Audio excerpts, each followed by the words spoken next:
I think it would be shocking for most people to learn that there were times in your life, especially we see how good you were as a basketball player, that you struggled a little bit with self-confidence. Where do you think the root of those struggles were? You know, I did struggle, and I don't know. I don't know where I mean, there's no. My parents were obviously achievers, and always tried to create an environment for me to grow up in where I can do anything and positive. And I mean, there was no sort of trauma that I can think of, but maybe there was intimidation because of them.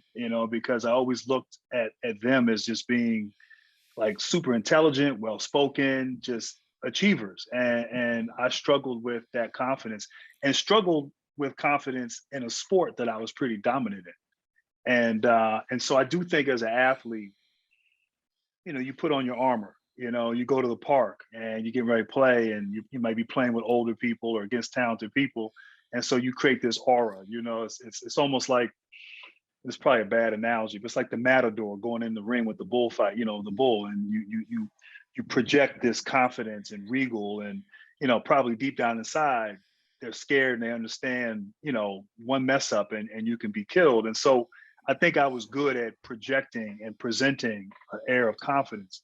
But in basketball, you had to do that. Like you have to always, and sometimes you can project it enough to where you convince yourself that you can accomplish a task or you can do whatever. But yeah, that was my struggle. Like I didn't believe I was good enough.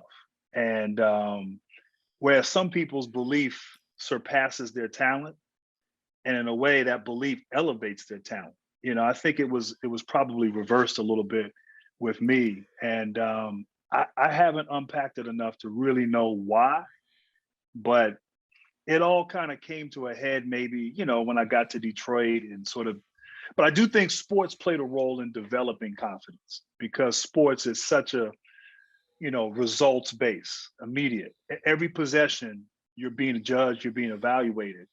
And, a lot of other people, a lot of industries, work, whatever you might do, it might be more sawing wood, getting results over time.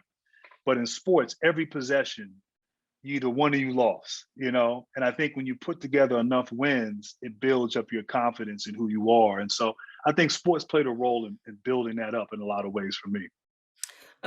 As I learned from firsthand experience, writing a memoir is not easy. Mine is coming out later this year. And because you go back through moments, maybe some of which you buried a little bit, and it takes you through a bit of an emotional journey. So, for you, what was it like emotionally for you to write this memoir? You know, it was tough, and I'm glad you brought that up.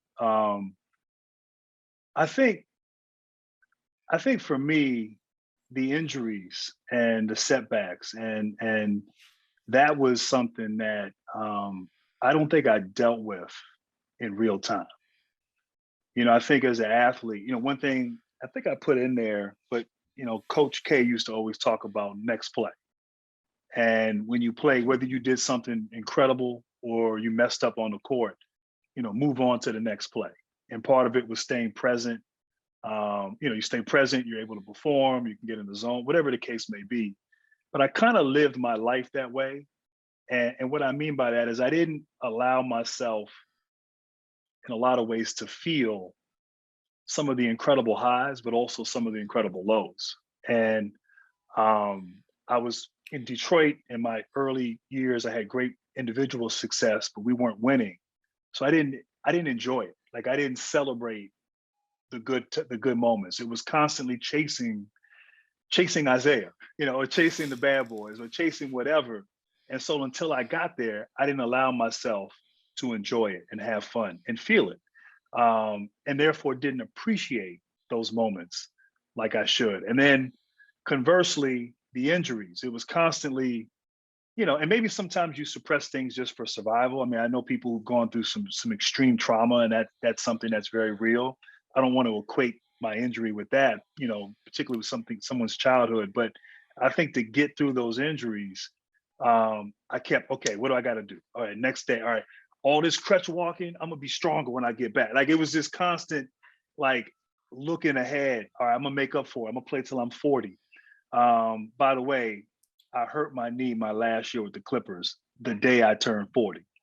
And so I should have said 45. But um, I think not feeling that. So there were some dark moments. There were some dark moments as I'm, trying to recall that. And as you said, when you're writing your memoir, you're going back and you're living in a moment. We all reflect. We have, a song might come on, it might conjure up a memory. You might go back home but like to actually live in a space and think about something. Okay, what was I thinking at this particular moment when it happened?